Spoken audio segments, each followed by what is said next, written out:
Yeah, the speed limit.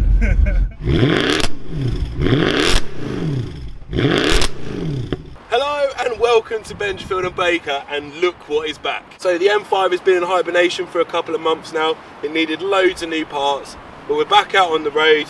We're going to talk you through a few bits that have gone completely wrong with it, how much money it's actually cost over the last couple of months, and we'll try and get some decent outside footage, but let's be honest, it's not likely to happen.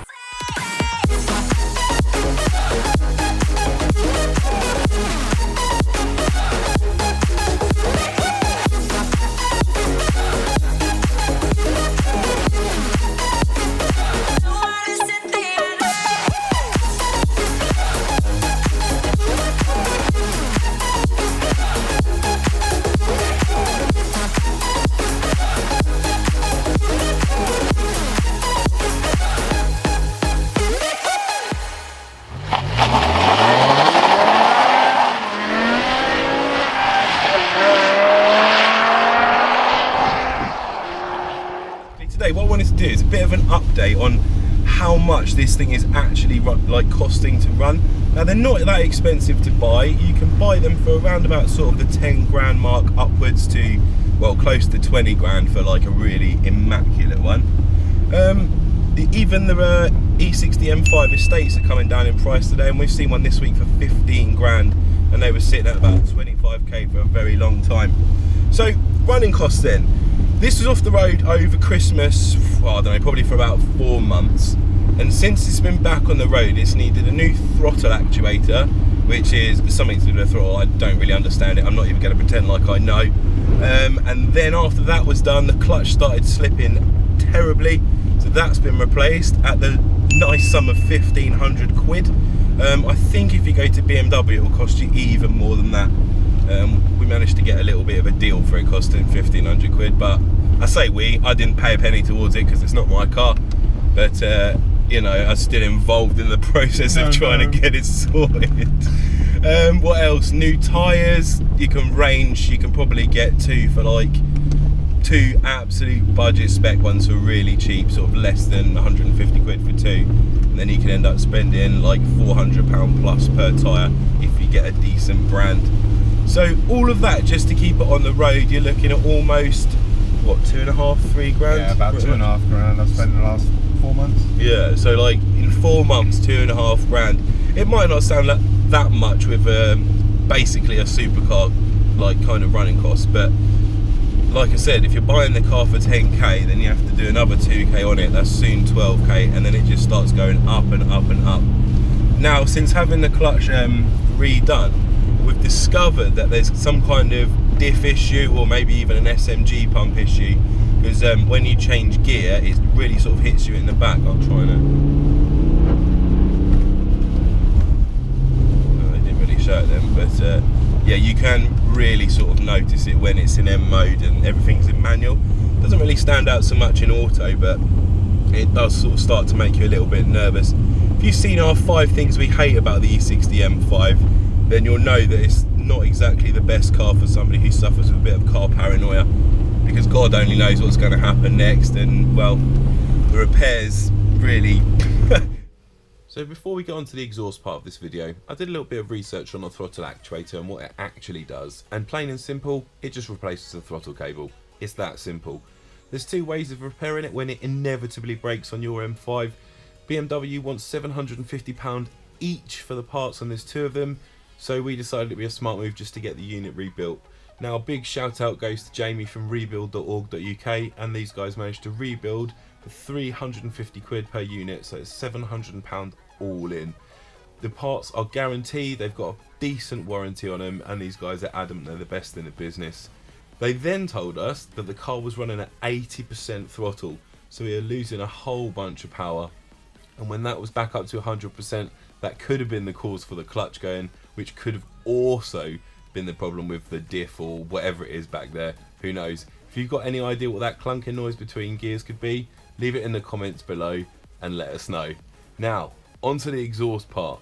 We've got a couple of clips coming up where we're comparing the standard exhaust, which is just recorded by the GoPro, no sound equipment on top of that, just the camera itself.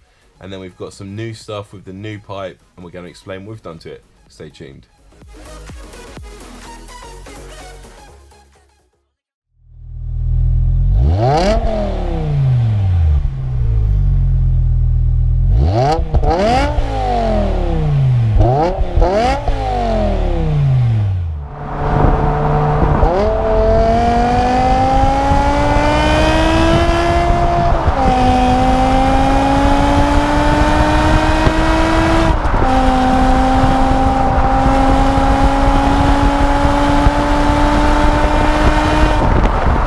One thing I did forget to mention was what we've done to the exhaust.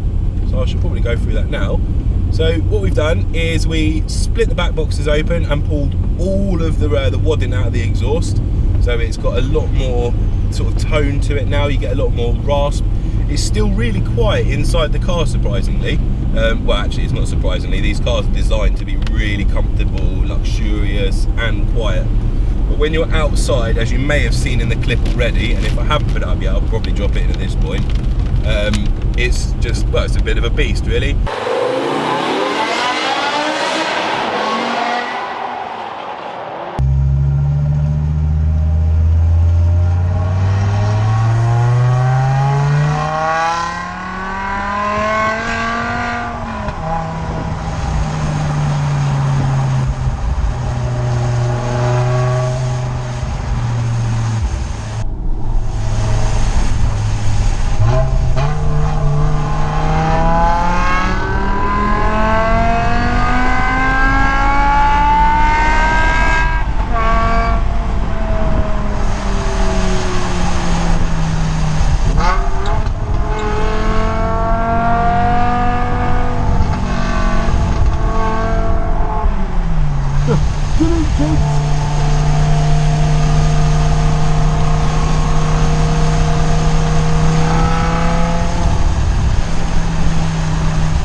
It's so unlevel to play proper silly buggers, but you get the idea.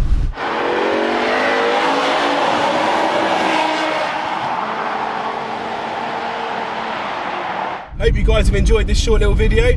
Make sure you hit that subscribe button in the bottom corner, because like I said, this car will be back along with everything else.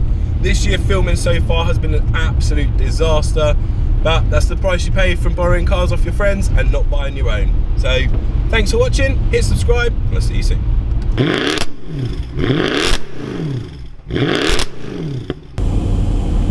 Like, share and subscribe.